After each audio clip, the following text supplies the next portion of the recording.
কক্সবাজারের চকরিয়া থানা হাজতে গলায় ফাঁস লাগানো ঝুলন্ত অবস্থায় দুর্জয় চৌধুরী নামের এক যুবকের মরদেহ উদ্ধার করা হয়েছে। গভীর রাত ২টা থেকে ৪টার মধ্যে তার মৃত্যু হয় বলে ধারণা করা হচ্ছে।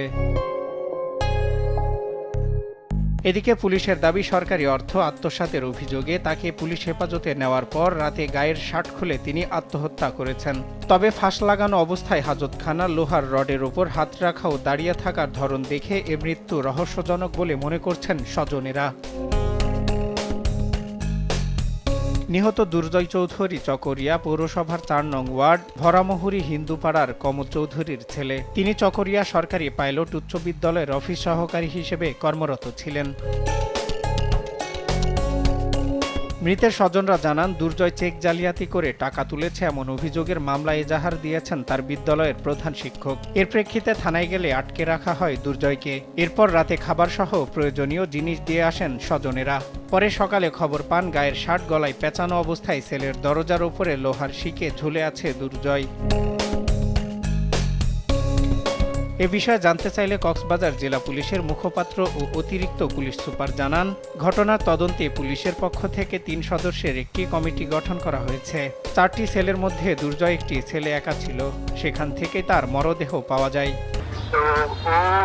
স্কুলের কিছু ফান্ডের টাকা, ক্যাশ টাকা, কিছু চেক প্রধান শিক্ষকের স্বাক্ষর দান করে ব্যাংক থেকে কিছু টাকা উত্তোলন, এরকম কিছু অপরাধের কারণে স্কুলের শিক্ষক প্রধান শিক্ষক ওনাকে অ্যাক্সিডেন্টে জানাইছে। অ্যাক্সিডেন্ট হচ্ছে স্কুলের সভাপতি।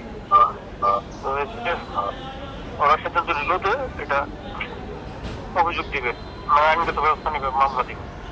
তখন একটা জাহাজের সহ তাদেরকে নিয়ে তাকে থানায় নিয়ে আসছে তারা। তো 11:30টায় জিডি হয়েছে, তখন থেকে থানায় ছিল। 12:30টায় তার মায়ের সাথে আসলে দেখা করে গেছে। তো প্রায় একটা 22 মিনিট পর্যন্ত তারা পাইচারি করতে দেখা গেছে। 7টার সময় অন্য আসামি হাজতের দিকে গিয়ে দেখলো যে ওই হাজতখানায় একটা রুমে বাকি 2টা লোক ছিল। এটা আমাদের ইন্টারনাল একটা তদন্ত কমিটি হবে। এখানে আমাদের কারো দায়িত্ব অবহেলা থাকলে সেটা দেখে ব্যবস্থা নেওয়া হবে।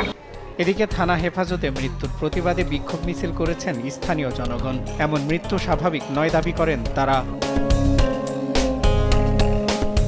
এ ঘটনা এলাকা জুড়ে সৃষ্টি করেছে চাঞ্চল্যের। একদিকে প্রশাসনের দাবি নিজের শার্ট গলায় পেঁচিয়ে আত্মহত্যা করেছে, অপরদিকে লোহার রডের উপর হাত রাখা ও দাঁড়িয়ে থাকার ধরন দেখে এ মৃত্যু রহস্যজনক বলে মনে করছেন স্বজনেরা।